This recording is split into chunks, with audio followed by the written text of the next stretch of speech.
Hello and welcome to Hot Pursuit, part of Ahval's video and podcast series. Today we are again going to talk about the growing conflict in the southern Caucasus with the Nagorno-Karabakh as its epicenter. With me, Tom de Waal, a top expert on the area and the region, especially on Nagorno-Karabakh, the writer of the book Black Garden. Welcome, Tom. Good to see you, Yavuz. Good to see you as well. Let's begin our tour d'horizon. I think we need to update many details since our latest conversation. First of all, I think the atrocities hostilities seem to be enhancing across Armenia proper and Azerbaijan proper. And also the intensity of the bombing, mutual bombing, is now touching large chunks of the civilian population as well. What is happening, really? Well, of course, it's very difficult to get a detailed picture, and there are foreign journalists on the ground on the Armenian side, but none on the Azerbaijani side, which raises some questions there.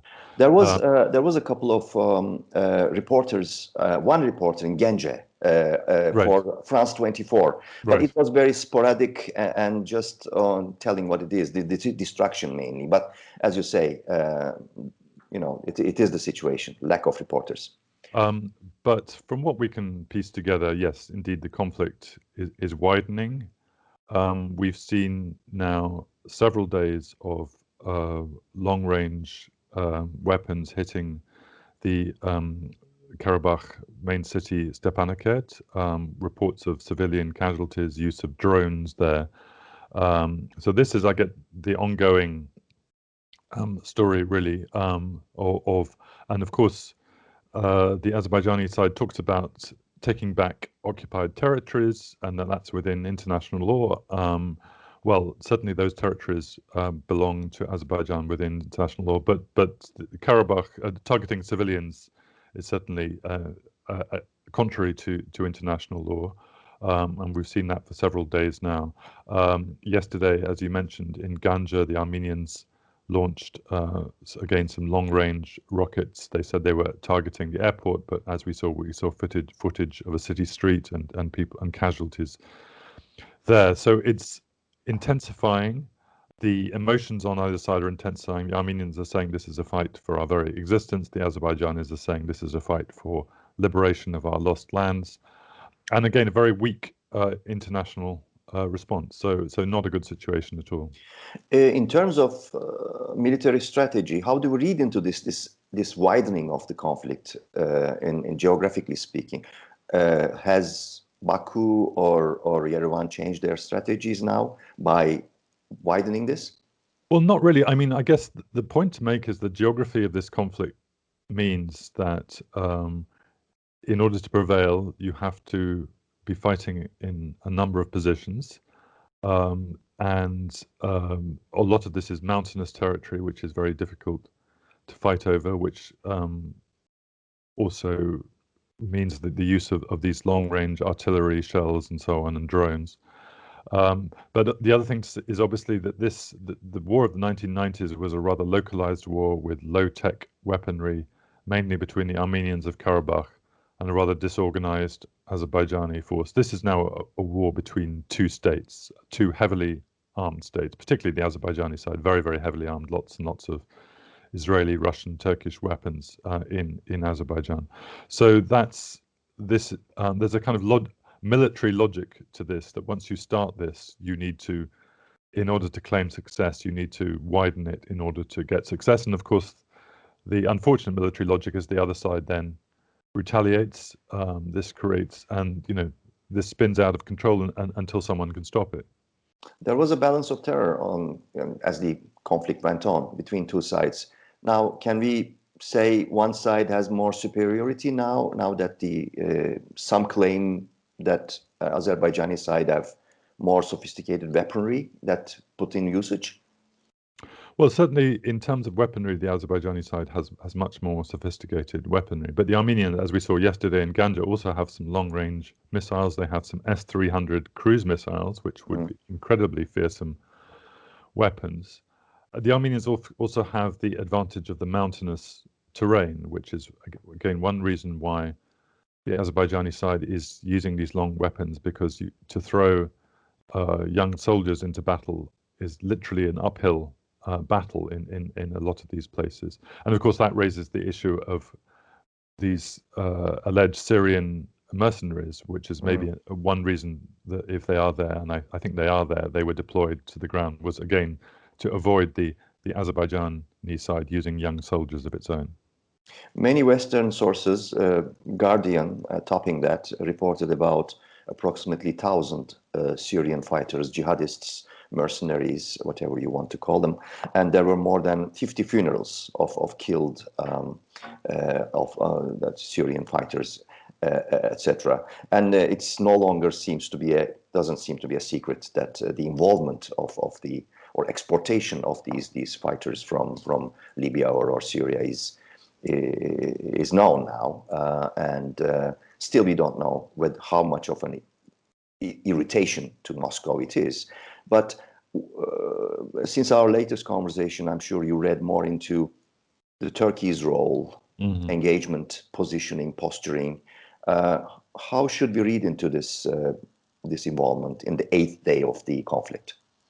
Well, obviously it's very serious, and I think it doesn't need to be said, but maybe does need to be said that, of course, for Armenia, Turkey is the big existential threat. That there's been peace with Turkey more or less since 1920, exactly a century ago. There's been no shooting war, and now suddenly Turkey comes in on the side of Azerbaijan, and for every Armenian, this is a real threat into their DNA. So that's, I think, one thing to be said.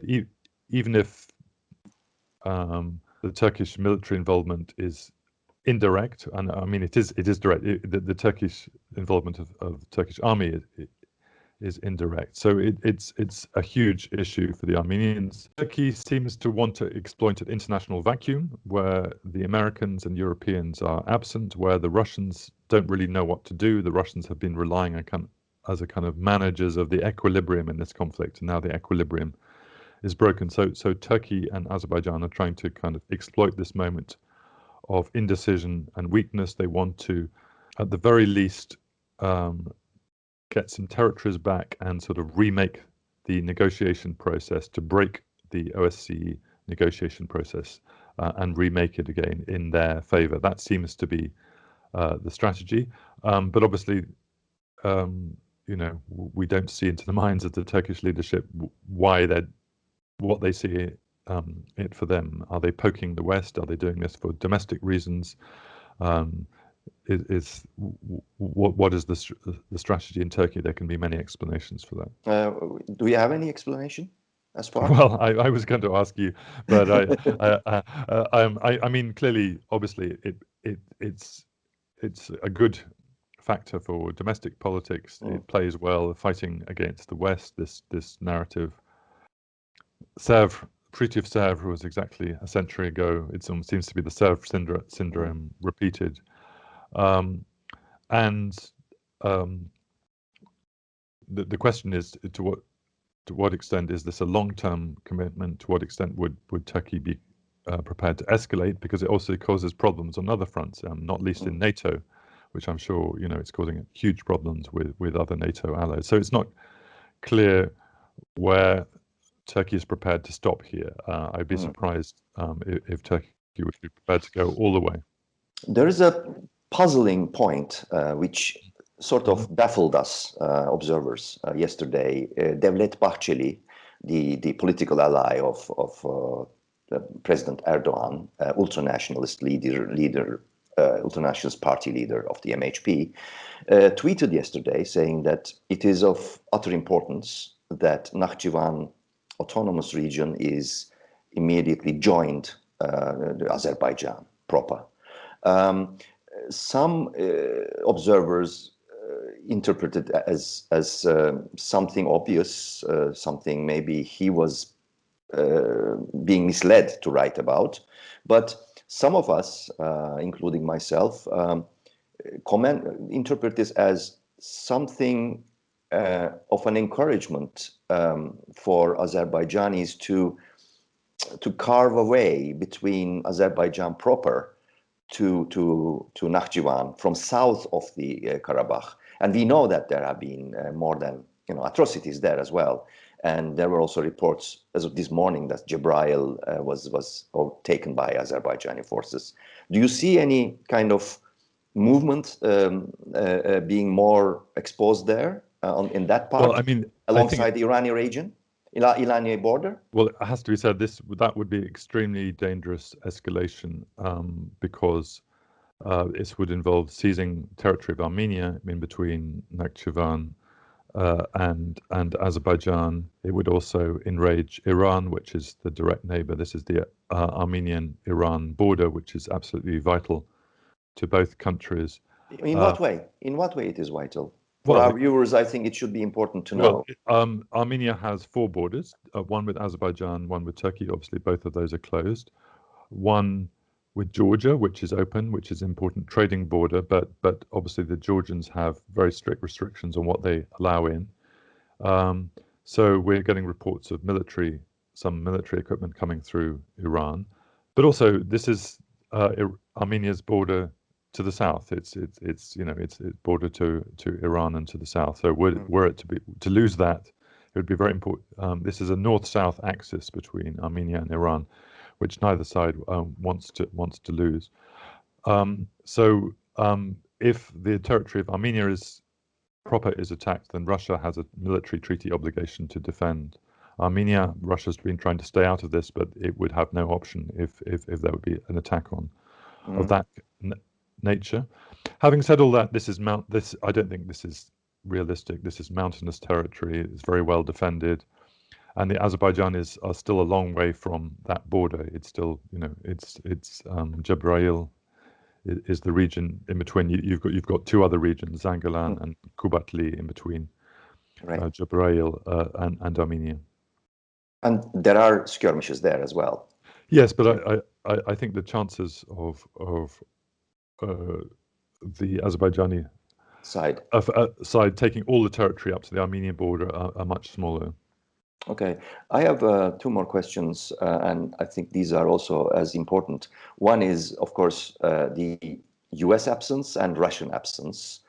You were quoted, I think, in one of the articles that I think it was in Guardian, that Trump has never been interested in Azerbaijan. If anything, it would be about building a Trump Tower. So the U.S. is absent. It's apparent. And Russia is absent. And why is that? It's been 8 days, and the assessment was that Russians would enter the stage sooner, but it doesn't. What is happening? So on the Americans first. So the Americans, they are one of the 3 mediators. They've had a traditional interest in this conflict, but again, that has declined under Trump. And of course, many people in the State Department know this conflict well. At that level, I think there is an attempt to engage, but at the senior level in the White House, the Secretary of State level, there just seems to be no interest in engaging with this conflict. They don't. There seems to be no appetite. What is that connected with a general disengagement, or with the election, or with both? It's hard to say. With the Russians, is more of an enigma. But I've been saying for years that have far fewer levers of influence in this region than they like to say they have, and I think that thesis is now proved to be correct. The Russians have troops on the ground in Armenia, but not in Karabakh or in Azerbaijan, and they have Russian commanders in the Azerbaijani headquarters, military headquarters, or not? No. There are no Russia. There's a Caspian Sea flotilla, but that's a long way away. Mm-hmm. If Russia really wants to, intervene directly in Azerbaijan, that would be incredibly dangerous. They would lose the relationship with an important neighbor. So they're trying to kind of come up with a strategy. They're trying to regain the equilibrium, but they've certainly losing enormous reputation in Armenia by their attitude. And the Russians will try to see if this both sides kind of grind to a halt and there's a moment of where the military action stops by its own lack of momentum, as it were, and then they would possibly try to intervene. But at that point, I'm not sure either side trusts them, and I think the Russian kind of strategic calculus that you could insert Russian peacekeepers in there looks even more difficult when neither side really wants them on the ground, and they lost their authority. So there are some things that Russia can do, but it's also distracted in Ukraine and in Belarus. So I don't think there's a big Russian strategy here. I think they're still trying to work out what to do. One observation was that countering the Russian aloofness was that Russia was waiting, calculating, premeditatively waiting to come in to the stage with what's called the Lavrov plan. Yeah. But it doesn't seem to be happening, is it? No, I mean there's also analysis that Russia wanted Pashinyan to suffer a bit so that he would swear. Do you agree with that? Well, I mean, possibly, but then swear complete obedience to Russia. But then Russia doesn't really have an Armenian problem. Armenia is its ally anyway. It has an Azerbaijan problem. So for Azerbaijan to do well decreases Russia's influence in the region. So the better Azerbaijan does in this conflict, the less influence Russia has. So Russia really needs to have a strategy to deal with Azerbaijan, not with Armenia. And that is being, of course, observed and used by Turkey. Exactly. Also, shed light, please, if you will, on the energy dimension of this. There were reports in July that Armenia changed some of its bordering positions vis-a-vis the energy line between Azerbaijan, I think through Georgia. Does it have any importance in this conflict, in this context? Well, I mean, these are the threats that the Armenians make from time to time, that we could target the Baku-Ceyhan pipeline or some pumping stations with our long-range missiles, or indeed the Mingacho reservoir, which was being talked about yesterday. That would be another way of devastating Azerbaijan. But I think they know that to do that is to kind of unleash total war, and some of this horrific heavy weaponry on the Azerbaijani side. So I think some maybe instinct of self-preservation is drawing them back, hopefully. But it's every day that goes on, the more we fear sort of escalation into that kind of destruction, which would be very frightening indeed. Okay. Final question is, of course, there's a hot war, but there's also a cold war, it seems, between Ankara and Moscow now.